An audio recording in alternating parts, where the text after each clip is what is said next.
welcome to this special edition of Meet the Leader, brought to you by the Uongozi Institute here at the African Leadership Forum 2019 in Dar es Salaam, Tanzania. I'm your host, Wamaka Kifukwe.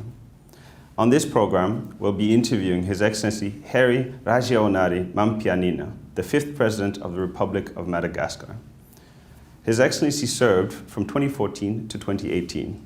Madagascar is famous for its biodiversity. Somewhere between 80 and 90% of its species are endemic, and totally, Madagascar accounts for about 5% of global biodiversity. Few countries face such a stark challenge between development and managing natural resources as Madagascar. And so on tonight's program, we'll be learning from His Excellency Rajaonari Mampianina about how Madagascar, under his tenure, managed these natural resources and what lessons can the world, and especially Africa, learn from those experiences. Your Excellency, welcome to the program. Merci beaucoup.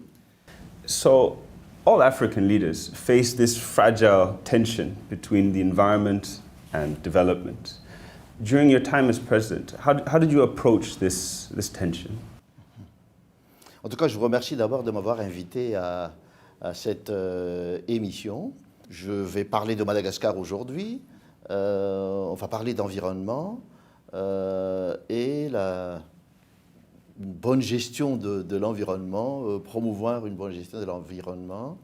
Mais avant cela, je pense que pour bien placer notre discussion, je voudrais situer un peu Madagascar dans le cadre de ce qu'on va discuter, parce que on va parler de ressources naturelles, et aujourd'hui, je peux vous dire que Madagascar est vraiment riche en ressources naturelles.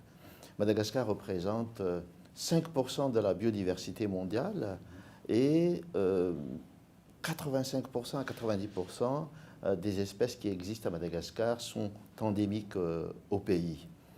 Mais malheureusement, nous vivons un paradoxe, c'est que nous sommes riches en ressources naturelles alors que Madagascar figure parmi les pays les plus pauvres du monde. Donc, ça crée une tension. C'est ça le déséquilibre entre la richesse du capital nature dont on dispose et de l'autre côté, la pauvreté de la situation. Donc, bien évidemment, cela va avoir un impact sur la gestion politique du pays. Je crois que ce déséquilibre est dû tout simplement à différents facteurs.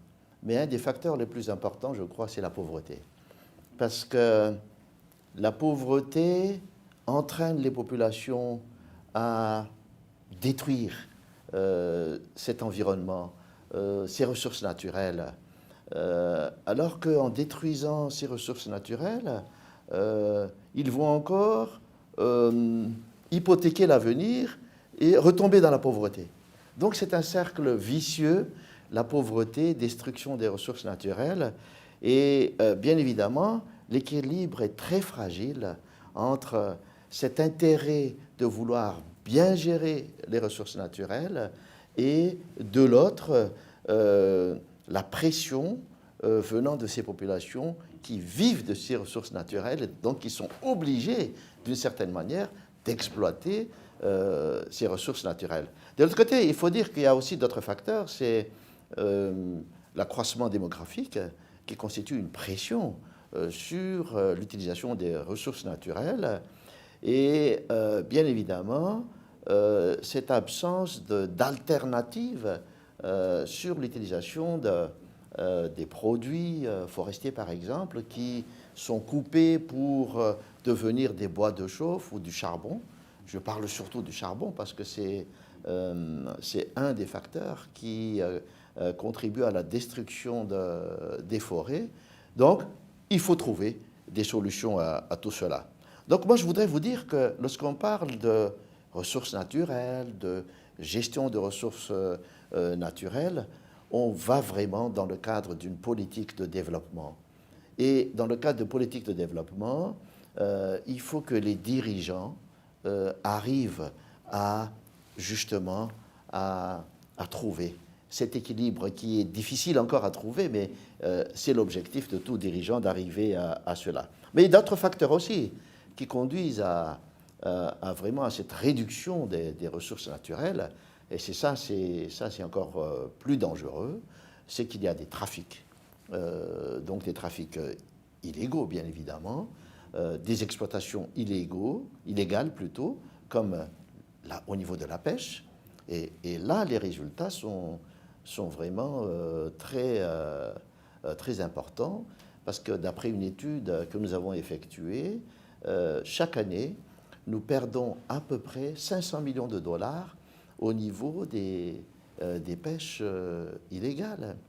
Et si le pays avait 500 millions de dollars, c'est ce qu'il lui faut au moins, je dis bien au moins, tous les ans pour faire des actions de développement. Mais ces trafics aussi entraînent donc une destruction des ressources, parce qu'il y a des coupes et des exportations de bois précieux, les bois de rose. Il y a des exportations illégales d'animaux, il y a des tortues, il y a des oiseaux, etc., qui sont endémiques à Madagascar. Donc tout ça n'apporte pas des résultats positifs pour la population, mais ça apportera bien évidemment des résultats, des bénéfices pour les trafiquants et leurs groupes qui sont généralement à l'extérieur. Donc, nous, qu'est-ce qu'on a fait? On a pris des mesures. On a pris des mesures au niveau légal. Au niveau légal, nous avons renforcé par exemple la loi sur la corruption. Nous avons mis en place des tribunaux spéciaux pour lutter contre les trafics de bois de rose, de bois précieux et tout ça. Donc nous avons renforcé les sanctions.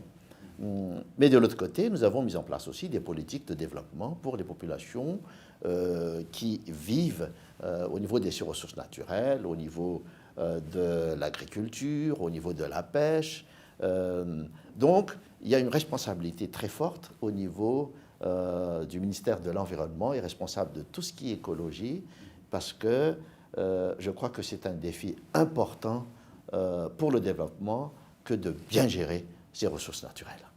So during your presidency, how much success did you have in combating this kind of illegal natural resource exploitation? And what frustrations did you face in trying to implement some of your policies and some of your strategies?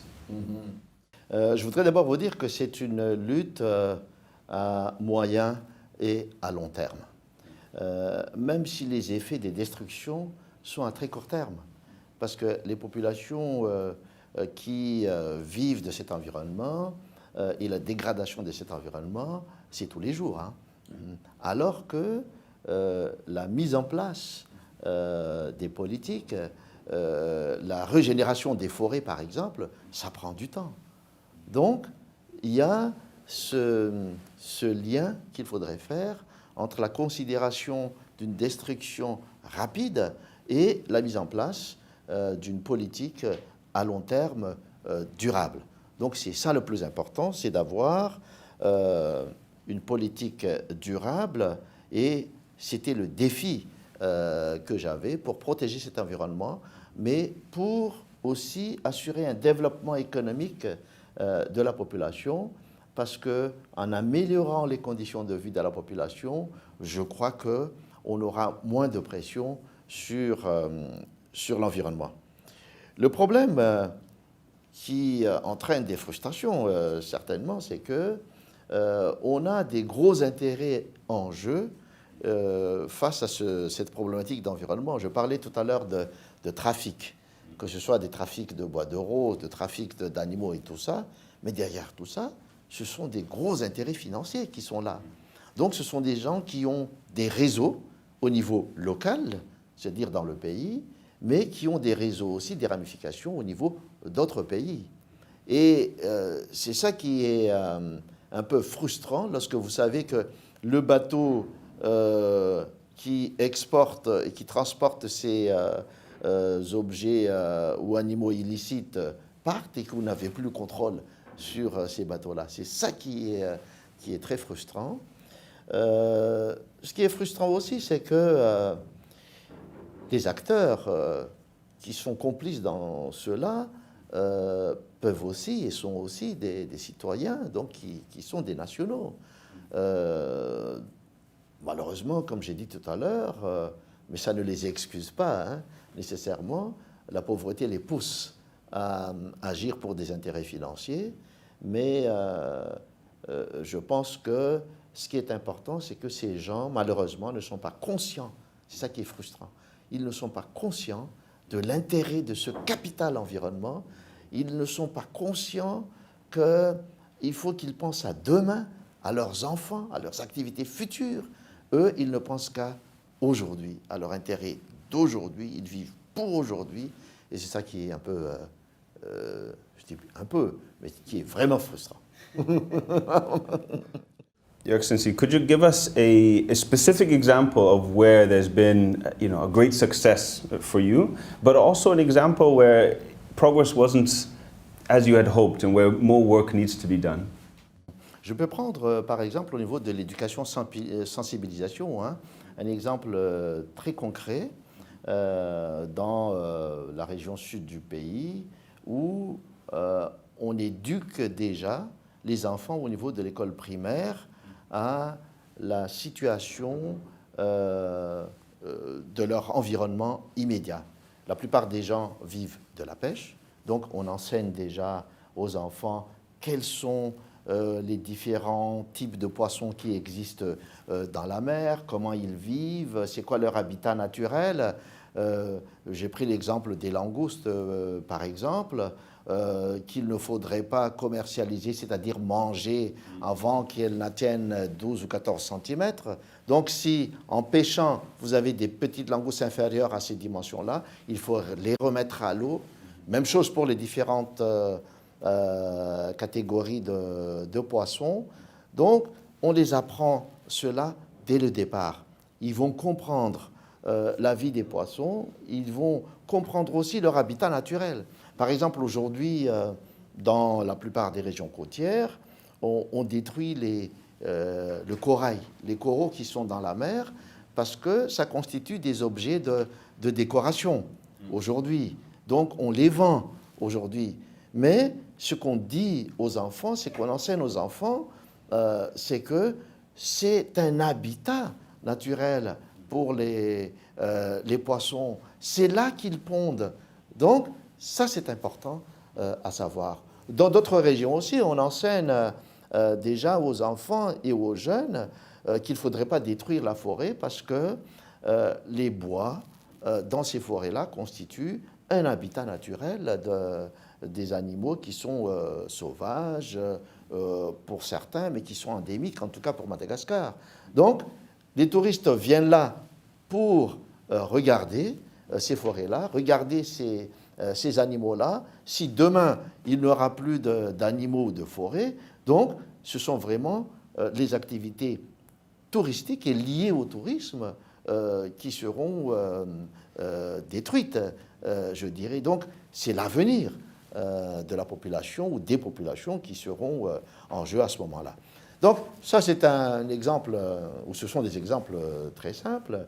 De l'autre côté, effectivement, si je prends le cas de la pêche illégale, là, on a beaucoup d'efforts à faire, parce qu'il y a des coopérations au niveau régional, au niveau international, parce que la surface marine, c'est-à-dire les zones exclusives de Madagascar, sont deux fois plus grandes que la surface terrestre du pays.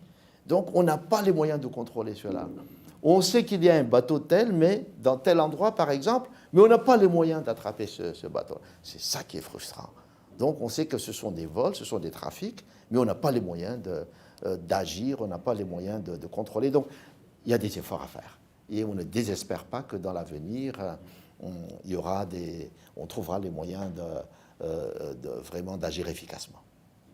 So when you reflect on Madagascar's history, and especially on your time as president, what do you think other African leaders, other global leaders can learn from your examples, from your successes, from your frustrations, in terms of managing natural resources for sustainable development?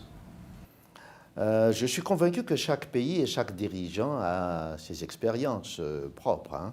Moi, j'en ai eu, et je crois que ce qu'on peut tirer comme leçon, c'est ce que je disais tout à l'heure, il faut que toute politique et toute volonté de vouloir bien gérer les ressources naturelles s'inscrivent dans le cadre d'une vision à long terme.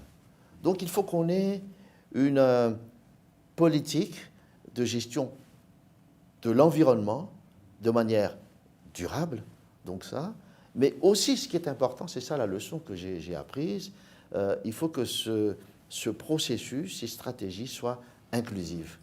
Parce qu'il faut qu'on focalise toute la vision et toute la stratégie sur les populations, c'est-à-dire sur l'homme. Il faut trouver toujours cet équilibre-là. Et ça, je pense que c'est très important. On a pu constater, et je pense que dans d'autres pays aussi africains, on a constaté que le niveau faible d'éducation constitue justement une sorte d'entrave à la bonne gestion. Il y a aussi un manque de sensibilisation. Donc ça, ce sont des axes, des leçons que l'on pourrait tirer sur cette expérience-là. Ce qui est intéressant à dire, c'est que les solutions existent. Donc c'est ce que j'ai appris.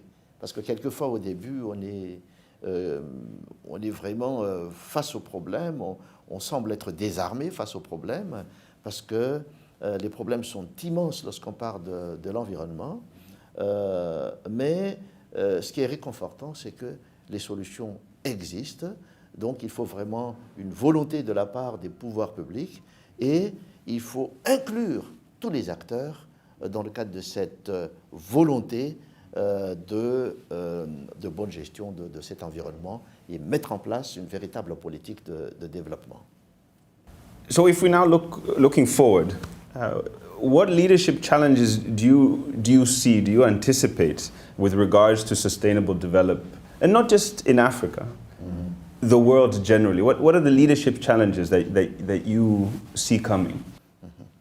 Moi, je crois qu'aujourd'hui, que ce soit dans le monde ou dans le cadre des pays africains, on est conscient qu'il y a une menace sur l'environnement. Il y a une menace et d'ailleurs, une des problématiques importantes que nous avons discutées déjà, c'est sur les changements climatiques. Donc, la destruction de l'environnement entraîne aussi une pression sur le climat, mais les changements climatiques entraînent aussi, je veux dire, une pression, une destruction de ces ressources naturelles dont on dispose. Donc, face au problème, je disais tout à l'heure qu'on a des solutions. Donc, il faut vraiment un fort leadership politique. Il faut que les pouvoirs publics prennent les devants dans les actions à entreprendre. Je disais tout à l'heure qu'il y a des actions au niveau juridique qu'il faudrait entreprendre. Il y a des actions d'éducation, de sensibilisation qu'il faudrait entreprendre. Mais je crois qu'il y a aussi des actions au niveau international et régional qu'il faudrait entreprendre. Parce que je disais tout à l'heure, les trafics qu'il y a, les marchés ne sont pas dans le pays, les marchés sont dans un autre pays, à l'extérieur du pays. Donc, il faut vraiment qu'il y ait une concertation, une collaboration au niveau international dans ce cadre-là pour lutter contre ces trafics-là. Donc, je pense que c'est un leadership qui doit être bien éclairé. Il faut que ça parte aussi, les intérêts et les stratégies partent de la bonne compréhension des intérêts de la base et des populations. C'est ce que je disais tout à l'heure en termes d'inclusivité. Donc, il faut qu'on pense à ces populations-là. Et je crois qu'aujourd'hui, les solutions existent.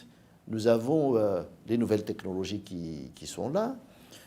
Je parlais au début de la problématique de charbon, pour laquelle on n'a pas encore vraiment trouvé les solutions. Mais moi, je ne désespère pas, parce que je crois vraiment que l'énergie solaire pourra apporter, dans un avenir proche, une solution à ce problème-là. Donc, moi, ce que je voudrais dire en termes de leadership, c'est que l'Afrique se prenne en main. Et je suis très confiant parce que la majorité de la population africaine est jeune. Et aujourd'hui, les jeunes sont vraiment conscients de la situation, conscients de leur avenir, et les jeunes veulent prendre part à résoudre, à la résolution de ce problème-là.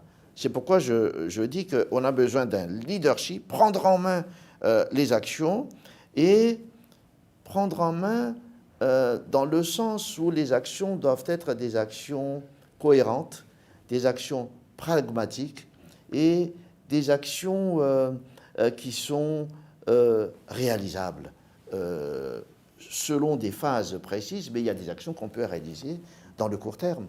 C'est ça qui est intéressant. Il ne faut pas rêver des grandes actions qui n'auront que des résultats à long terme, mais on peut avoir des résultats à très court terme. Donc, l'éducation fait partie de cela. Donc, il faut vraiment qu'on s'engage sur l'éducation et sur la sensibilisation. Il faut qu'on s'engage sur l'application des nouvelles technologies pour développer l'agriculture, pour développer les différentes énergies qui sont disponibles, pour développer l'irrigation, parce que ça c'est important pour l'agriculture, pour gérer tout ce qui est source d'eau, parce que ça c'est important et pour la santé et pour les populations, et aussi pour l'agriculture et l'élevage. Donc, moi je crois que il faut qu'on prenne conscience de tous ces enjeux-là aujourd'hui pour pouvoir bien appréhender le problème et trouver les solutions qui soient vraiment appropriées.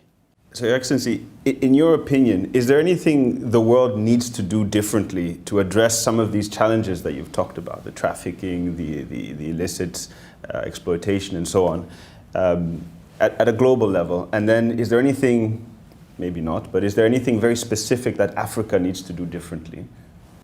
Oui, je pense que aujourd'hui, on peut et on doit aborder les choses de manière différente. De toute façon, aujourd'hui, tout est transparent. Avec la présence des réseaux sociaux, du développement des communications, des télécommunications, aujourd'hui, tout se communique, tout se sait vraiment très rapidement. Donc, à mon avis, procéder autrement, c'est de dire associer tous les acteurs, tous les protagonistes à la résolution de tous les problèmes dont on parle. Il faut aussi qu'on utilise, comme je disais tout à l'heure, les nouvelles technologies. Ça, c'est important. Et il faut aussi qu'on ait des coopérations et privilégier ces coopérations au niveau régional, au niveau international. Et je pense que ça, c'est important. Je disais tout à l'heure qu'il faut que les responsables politiques prennent des décisions, assurent un certain leadership. Mais je crois qu'il y a un rôle très important de la part du secteur privé qu'il ne faudrait pas négliger, parce que ça, je crois que c'est important. L'autre approche qui doit être différenciée de ce qu'il y avait avant aussi, c'est que les problèmes se posent de manière spécifique dans chaque pays. Donc, il faut apporter des solutions spécifiques aussi pour chaque pays. Quelquefois, on peut adapter et s'inspirer de certaines expériences, mais je pense que chaque pays devrait privilégier la solution qui soit propre à chaque pays, qui convient à chaque pays. Je pense, par exemple, au développement des recherches, au niveau universitaire, les ingénieurs, etc. Donc, trouver les produits, trouver les systèmes qui soient adaptés au pays. Et c'est là l'intérêt d'avoir le secteur privé, parce que l'État peut initier les recherches au niveau des universités, mais maintenant, pour la vulgarisation des produits de recherche, il faut à la fois et l'État et le secteur privé et les ONG, par exemple, se mettent ensemble pour les aspects vulgarisation. Il faut agir différemment aussi, à mon avis, dans le sens où l'Afrique, aujourd'hui, doit se réveiller et prendre en main elle-même vraiment ses destinées. L'Afrique ne doit pas quémander, ne doit pas attendre tout simplement les subventions venant d'ailleurs. Je pense par exemple les fonds sur le climat. Combien de pourcents des fonds destinés au climat bénéficient les pays d'Afrique? C'est peanut, comme on dit. Donc, l'Afrique doit trouver les moyens de réalisation de sa politique et de ses ambitions. Donc, on a besoin d'une ambition collective au niveau de l'Afrique, et il faut aussi que les décisions soient des décisions souveraines. Là, maintenant, il est question de la souveraineté de l'Afrique sur les ressources qui sont des ressources africaines. Donc, chaque pays devrait être souverain sur la gestion de ses ressources. Et ça, je pense que c'est très important dans l'approche pour une bonne gestion des ressources naturelles et des politiques de développement. And in your, based on your experience, do you feel that the current governance architecture at the global level really facilitates a desirable solution for what you just described? Ben, qu'est-ce qu'on veut? On va encore créer d'autres institutions, d'autres... je crois que ce qu'on a aujourd'hui, que ce soit dans le monde ou dans l'Afrique, sont déjà relativement nombreux, les institutions, les organismes qui travaillent sur le sujet de l'environnement, de l'écologie, de développement. Le plus important, c'est de rendre les décisions au niveau et les réflexions au niveau de ces institutions-là cohérents, et les transformer en action et que tout le monde s'entende sur la voie à suivre. C'est ça qui est important. Donc, il faut que l'Afrique, par exemple, parle d'une seule voix sur des sujets bien déterminés, sur la politique de l'eau, de l'électricité, etc., etc.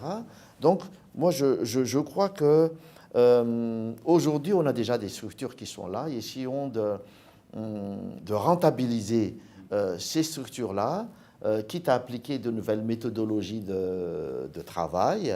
La démultiplication de structures n'est pas nécessairement la solution.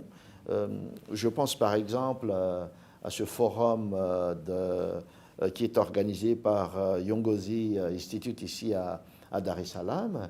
Et je crois qu'il faudrait démultiplier des forums de ce genre pour constituer des caisses de résonance pour pouvoir répandre, si vous voulez, la bonne nouvelle. And so finally, just in wrapping up the program, what advice do you have for aspiring African leaders with regards to managing our natural resources for the eventual sustainable development of the continent? Pratiquement, je n'ai pas de conseils à donner aux dirigeants des pays africains ou d'autres pays. Je crois que chacun a ses expériences, mais je pense que une mise en commun des expériences, une mise en commun des résultats des recherches, une mise en commun de constats au niveau de différents pays me semble être très important pour pouvoir avancer dans la résolution des problèmes. Donc, moi je conseille, comme je disais tout à l'heure, à ce que des forums comme ce qu'on fait à Addis Abeba soient tenus un peu partout dans le monde, pourquoi pas à Madagascar aussi, parce que Madagascar est un berceau de l'écologie. Donc, le plus important, à mon avis, c'est une prise de conscience. Et une prise de conscience, chacun en a. Mais lorsque les uns et les autres en parlent, c'est encore beaucoup plus intéressant et ça permet d'avancer beaucoup plus vite. Donc je crois qu'il faut que l'Afrique et les leaders africains discutent et se prennent en main dans la résolution des problèmes. Mais je suis certain, et je pense que je terminerai sur ça, en disant que pour moi, malgré tous les problèmes qu'il y a aujourd'hui au niveau de l'écologie, au niveau de l'environnement, au niveau de la gestion des terres, au niveau de la gestion des faunes et flores sauvages, au niveau de la gestion des forêts, au niveau de la gestion des ressources marines, tout ce qui est trafic, pêche illégale et tout ça, moi je crois que malgré tous ces problèmes-là, des solutions existent. Donc il faut une volonté commune, quelquefois, mais quelquefois au niveau d'un pays aussi, pour pouvoir résoudre ces problèmes-là. Les solutions existent au niveau technologique aussi, hein, comme je le disais tout à l'heure, et c'est pourquoi j'ai dit oui, ensemble, je crois qu'au niveau de l'Afrique, on pourrait vraiment agir et agir de manière efficace. On that note, thank you very much for coming onto the program and we'd be delighted to have you back again.